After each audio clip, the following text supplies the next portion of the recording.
So there's been a lot of conversation going on about ethics and AI and ethics and technology in Silicon Valley.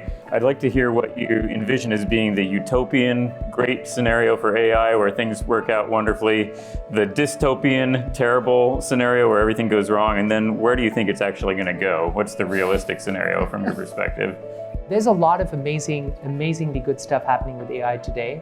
You know, we can get caught up in the regulatory side and the what's harmful about it.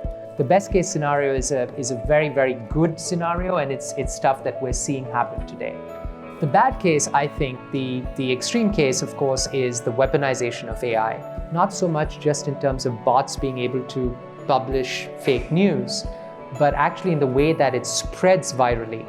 I think the problem is this is a technology used by human beings to do what human beings do. And so when Vladimir Putin gets his hands on it, one kind of outcome happens. You know, when Apple gets their hands on a different kind. So we're empowering people to do things that humans do, like lie and deceive and manipulate and control, at scales with power that they never had before. And they're able to do it like the propagandists have always said, in plain sight. That's the most powerful propaganda, is always done in plain sight.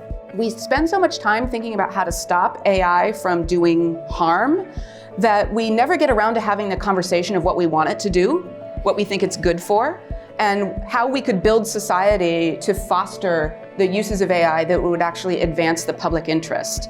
And I think we miss a lot of opportunities to build better relationships between regulators or government or policymakers and companies when we never have that conversation. I've become very much more cautious about the rate of change over the last decade as I've watched this hype cycle in Silicon Valley move up.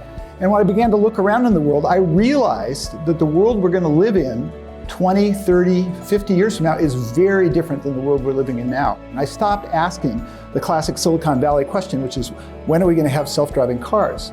And now the question I ask roboticists is, when will there be a robot that can safely give an aging human a shower?